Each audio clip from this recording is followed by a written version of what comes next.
ఓం గం గణపతయే నమః. ఓం విశ్వక్సేనాయ నమః.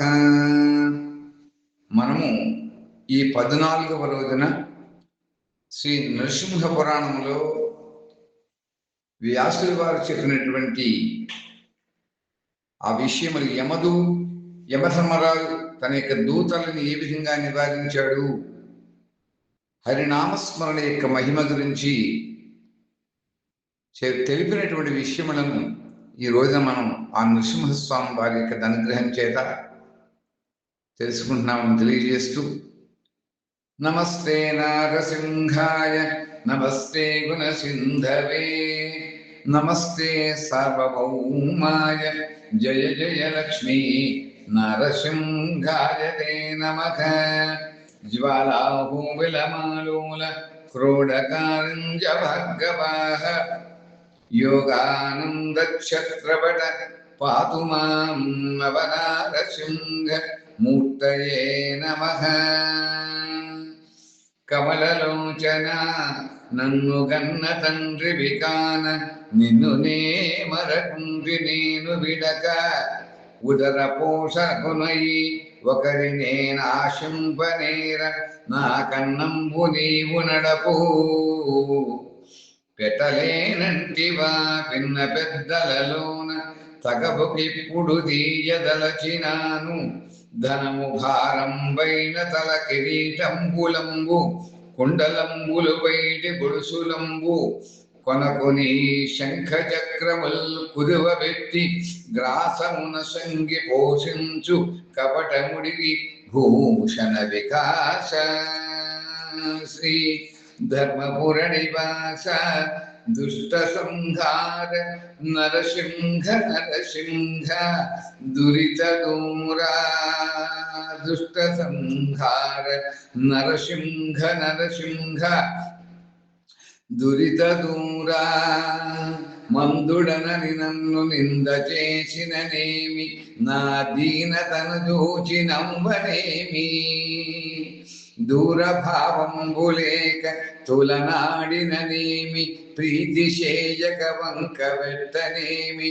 కక్కసంబులు బల్కి వెకిరించిననేమి, తీవ్ర కోపము చేత తిట్టనేమి.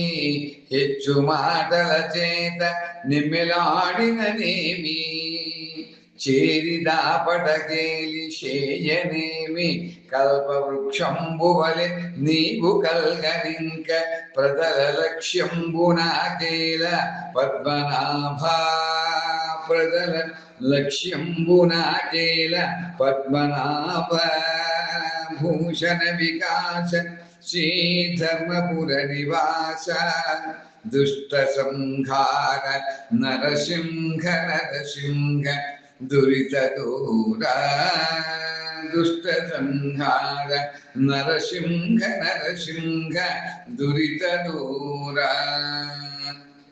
నరసింహస్వామి వారి యొక్క శతకంలో ఆయన అనుగ్రహం చేత తెలిపినట్లుగా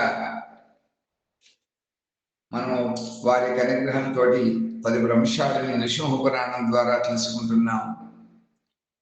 వ్యాసుల వారు అంటున్నారు, విష్ణు దూతల చేత బాధించబడినటువంటి మృత్యువు యమకింకరులు తమ రాజైనటువంటి యముని యొక్క నివాసానికి వెళ్ళారు, మిక్కిలి బాధపడ్డారు. ఆ విధంగా మృత్యుకింకరులు ఆ యమధర్మరాజుతో ఈ విధంగా చెబుతున్నారు, రాజా, నీ సమక్షంలో మేము మాట్లాడేటువంటి మాటలు విను. నీ మాట ప్రకారంగా వెళ్ళాము.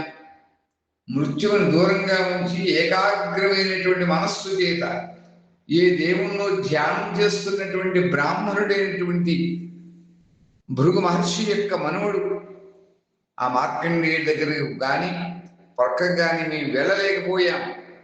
అలా భృగువుడి యొక్క మనవడైనటువంటి ఆ మార్కండేయుడి దగ్గర ఏమాత్రం కూడా మేము దరి కూడా చేరలేదయ్యా. మాకు అవకాశం కూడా లేకపోయింది. అలా వెళ్ళలేకపోయాం కాబట్టి గొప్ప శరీరం కలిగినటువంటి పురుషులు మమ్మల్ని రోకళ్లతో కొట్టగా మేము తిరిగి వచ్చేసాం.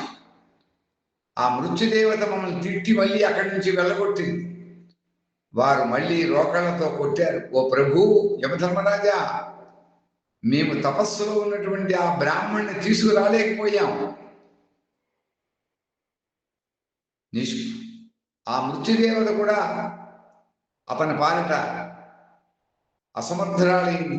ఓ మహానుభావ, ఆ బ్రాహ్మణుడు ఏ దేవుళ్ళ గురించి తపం ఆచరిస్తున్నాడు, మమ్మల్ని కొట్టినటువంటి వారెవరు అని ఆ యమదూతలు వారి రాజైనటువంటి యమధర్మరాజు వారిని ప్రశ్నించారు. ఆ మృత్యుకింకరుడు అలా అని తెలియజేస్తూ వ్యాసులు వారు అంటున్నారు, మహాబుద్ధిశాలి సూర్యుని కుమారుడైనటువంటి యముడు ఒక్క క్షణకాలం వాళ్ళక ధ్యాన నిమగ్నుడయ్యాడు. ధ్యానం చేసి ఇలా పలుకుతున్నాడు, కింకరులారా, మృత్యుదేవత ఇంకా ఇతరులు నేను కూడా ధ్యానం ద్వారా తెలుసుకున్నటువంటి విషయాన్ని యథార్థంగా చెప్తున్నాను కనండి.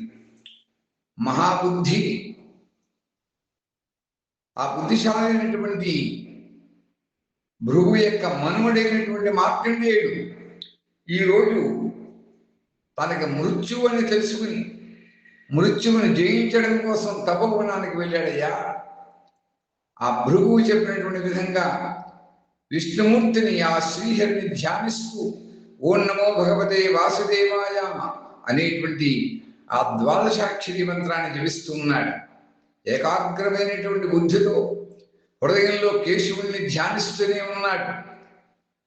అలా భగవంతుని యొక్క ధ్యాన దీక్ష చేత, తపోబలం చేత మహాబలాన్ని పొందాడు. లేకపోతే మరణ సమయం వచ్చినా కూడా మరణించకపోవడం అనేటువంటిది అసంభవం. భక్తవత్సలుడు, కమలలోచనుడు అయినటువంటి ఆ హరిని, ఆ విష్ణువుని ఎల్లప్పుడూ కూడా ధ్యానిస్తూనే ఉన్నాడు. కాబట్టి అట్టి వాణ్ణి ఎవరు చూడగలుగుతాడు? మిమ్మల్ని కొట్టినటువంటి ఆ పురుషులు ఎవరో కాదు సుమా, వారు విష్ణు దూతలు. ఈ రోజు నుండి కూడా వైష్ణవుడి యొక్క భక్తుల దగ్గరికి మీరు వెళ్ళకండి. విష్ణుమూర్తిని ఆరాధించేటువంటి వారి చోటకి మీరు వెళ్ళకండి. వాళ్ళు మిమ్మల్ని కొట్టడం ఏమి ఆశ్చర్యం కాదు. ఇంకా చెబుతున్నారు, చంపకుండా విడిచిపెట్టడం ఆశ్చర్యం. నారాయణ ధ్యానంలో ఉండేటువంటి వారు ఎవరు కన్నెత్తి చూడగలరు? అలా చూడగల వారెవరు? మీరు మహాపాపులు. విష్ణుప్రియుడైనటువంటి మార్కండేయుని తెచ్చుకునేవారికి ప్రయత్నించడం మంచి పని కాదు. మహాదేవుడైనటువంటి నరసింహస్వామి వారిని పూజించేటువంటి వారికి, దేవదేవోత్తముడైనటువంటి ఆ విష్ణుమూర్తి యొక్క అవతారమైనటువంటి శ్రీ నరసింహస్వామి వారిని పూజించేటువంటి వారి వద్దకు ఎవరు కూడా వెళ్ళొద్దు. ఇది నా శాసనం అని చెప్పి యమధర్మరాజు ఆ మృత్యు కింకరులకి అందరినీ కూడా తెలియజేశాడు. ఇది నా శాసనం అని కూడా చెప్పాడు. మరలా వ్యాసులు వారు చెబుతున్నారు, ఓ సుఖదేవ, యముడు ఈ విధంగా కింకరుల గురించి పలికి ఎరులో ఉన్నటువంటి మృత్యుదేవతను, నరకంలో ఉండి బాధపడుతూ ఉండేటువంటి జనాన్ని కూడా చూచి మిక్కిలి వేయగలవాడి గొప్పదైనటువంటి విష్ణు భక్తితో జనులను అనుగ్రహించడం, అతను పలికినటువంటి మాటలను కూడా విను. అత్యంత కష్టములను నశింపజేసేటువంటి భగవంతుడైనటువంటి క్లేశహారైనటువంటి ఆ కేశవుని ఎందుకు పూజించాలి, ఎందుకు పూజించలేదు? పూజా ద్రవ్యాలు లేకపోయినా పత్రం పుష్పం ఫలంతో ఏమైనా భగవద్గీతలో చెప్పినట్టుగా పూజా ద్రవ్యం లేకపోయినా కూడా కేవలం నీటితో కూడా పూజించిన తన యొక్క లోకాన్ని పొందించేటువంటి అతన్ని ఎందుకు సేవించలేదు?